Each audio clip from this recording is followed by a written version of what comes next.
If one black person was killed by the police, we'd raise holy hell, and in some cases, there'd be riots in the streets. Mostly peaceful riots. Now here's why I'm against them. Grocery store looks like this. Everything is either on the floor. Look at this. Can't even get no fucking food. After that, I wouldn't be surprised if that Walmart closed up shop. I want to try to buy something because I'm not a thief. Believe it or not, I feel bad for her because, like she said, she was trying to buy food. Look at this. In my hood, can't even get no food for my kids. Babies need milk.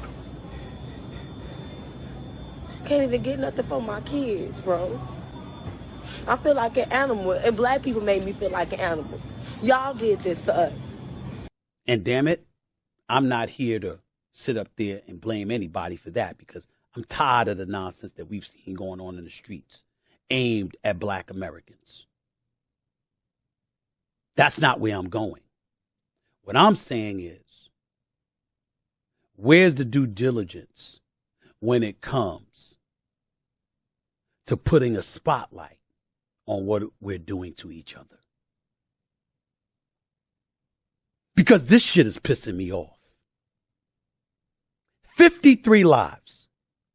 53 in one weekend. It's not the first time this has happened.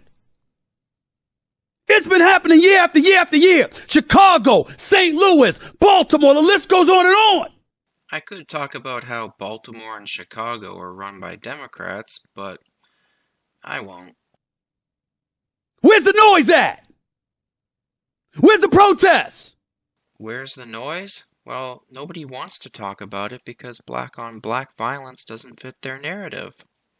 I.e., they can't blame Whitey. Though, that doesn't mean they're not going to try. Where's mainstream media talking about that? Where is it? Because let me tell you something.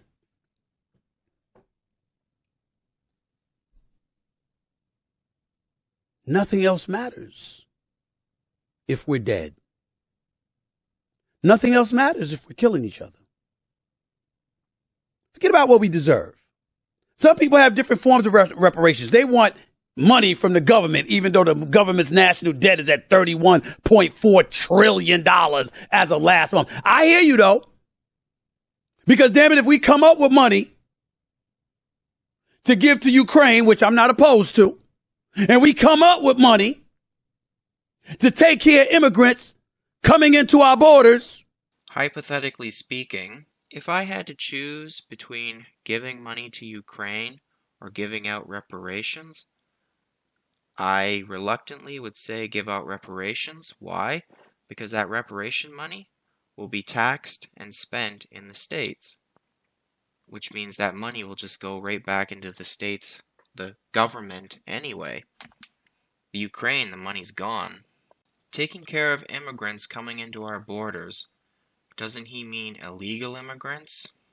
Address one issue or another that happens in this country, we damn sure could come up with money for our minority populace that contributed to the upliftment of this country that was marginalized and demonized and ostracized and oppressed for years. For years? Yes. Any more? No. Why? You had a black president who served 2 terms. You're not oppressed. And for those of you out there, especially the white people, that's way to go, Stephen. Hey, bravo, bravo. You know what I'm saying? I'm white. I'm not clapping at this guy. He's still a leftist to me. White folks. Hispanic folks kill Hispanic folks. Black folks killing black folks ain't no different than what other communities are doing to themselves. It's just that your numbers are greater.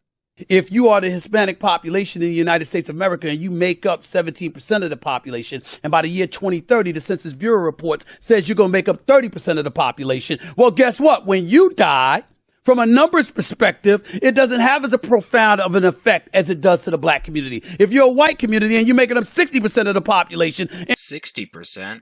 I thought it was 70. All right, I'm corrected. and you kill one another, it doesn't have as detrimental of effect numbers wise as it does in a black community, because the black community as of 2021 made up 12.5% of the U.S. population. It was once 15. It did it down to 14.5. And then 14 and then 13.5. I thought the number was 13. I was corrected. It's less than 13%.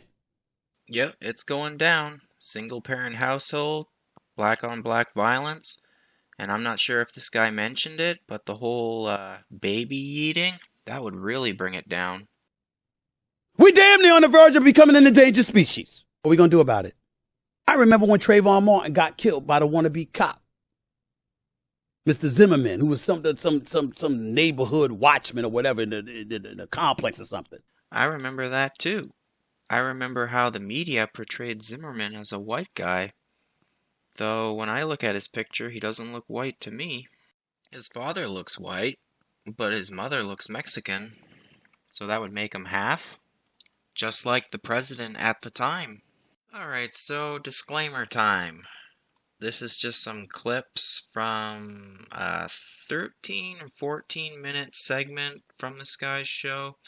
I didn't want to watch the whole show because I have other things to do. So in summary, how would I fix the black community? If I could just wave a wand and fix it, I would say nuclear family, husband and a wife. Husband for the discipline. With the discipline, you'd have less gang violence. And the mother, well, of course, the mother would nurture the children. I've heard a lot of how public schools are pretty terrible, so she could homeschool. So in other words, there's no magic wand, there's no way to bring back the husband and wife nuclear family. The individuals have to do that. Alright, that was a bit longer than I wanted, but that's my thoughts on the matter. Take care out there in Clown World.